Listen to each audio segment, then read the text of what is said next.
Hello, welcome to my channel, Mr. Pellington here. Today we're going to look at another Analogue Pocket Core. In this case, one for the arcades. I'll tell you all about this chipboard for the arcades that Capcom made. We're going to talk about the creator and how to get them for your Analogue Pocket. Before we do that, like this video, subscribe to the channel, and let's have a look at this new Analogue Pocket Core. You know, if you're in this channel, you will always get a little bit of history and learn something. So here's a little bit of history about the Capcom board system, this CP system, CP System 2, what they are. So CP System, or CPS for short, is an arcade board that came out in the late 80s. Now, you might not be aware of this, but you played it. You play these games. It's Final Fight, Captain Commando, Street Fighter, Strider. Those were the games that were using this board. The interesting thing about this arcade board is that you could swap some of the chips to put different games on it. So it's almost like a console if you want to think about it. So there was a core, and then you would swap different boards to put the different games. So that will give you some flexibility. They had some issues with the first one because it was very easy to pirate and to customize. So if you ever been to the arcades and you've seen some Street Fighter games where you're like, this is super fast, you can triple jump, they can throw like a million fireballs at once. This is what was happening. People were customizing the games too much. So then they released the CPS2, which it was a lot harder to customize and for people to tinker with it. And it has like some of the most amazing, it's like the golden era of arcade games from Capcom. If you think like the Street Fighter Alphas, the X-Men vs. Street Fighter, Darkstalkers, and more, those were the games that came out on the CPS2. Now, the funny thing about all of this is that you have all these amazing fighting games and side scrollers and a lot of classics, but the one game I wanted to play was Pocket Fighter, which is a version of the Street Fighter characters and some Darkstalker characters as well. They're in a chibi version of them, and you fight. As you hit them, you collect some gems and then use to power up your specials. I don't know why I used to play this one at the arcades. I was obsessed with it. So when I heard that this was out now on the Analogue Pocket, I didn't try the rest. I went straight into my Pocket Fighter. It has another name that in English, like a very stupid name. That's why I cannot remember it. But it's essentially Pocket Fighter, and it's not available. It is in one of the Capcom collections, I think, but it hasn't been really easily available to anyone. So now, yeah, you can get it on the Switch or current consoles on the Capcom Arcade collection. Definitely now, I love to have it on the Analogue Pocket as well.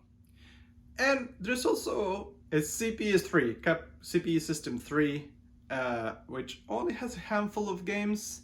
The main, well, it has one game called Red Earth, which also is now in one of the Capcom collections.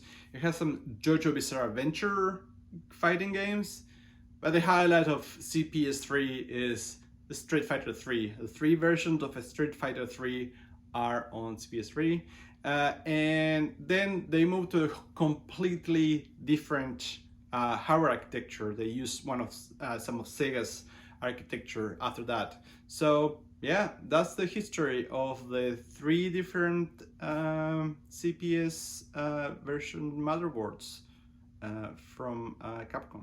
So let's talk a little about Jotego. He is the creator of these cores. I'm going to leave a link on the description of this video. The only way to get this course is to be a Patreon supporter. He does a lot of amazing work, so I highly recommend you, if you have an Analogue Pocket, become a supporter of his Patreon, because the work that he's doing is amazing. Is making this course available to all of us, which is incredible.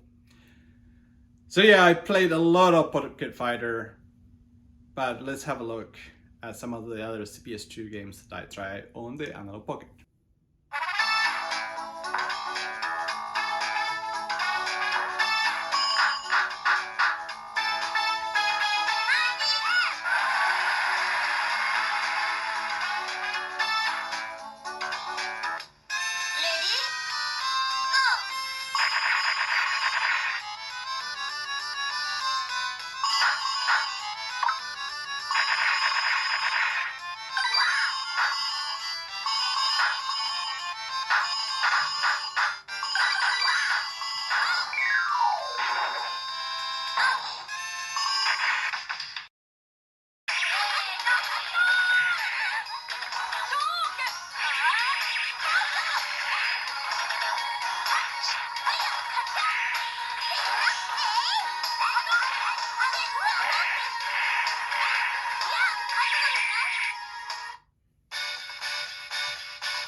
And that's all for today. I haven't made up my mind. I might do like a full-blown deep dive into the CPS2 core and give you a rundown of all the features.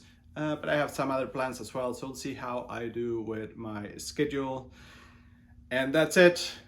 CPS2 arcade games on the Analogue Pocket. Not all of them actually are available. There's some of them have some glitches, and Jotego is working on that. But it's a great start. So that's all we have for today. Like this video, subscribe to my channel. Like I always say, keep on collecting.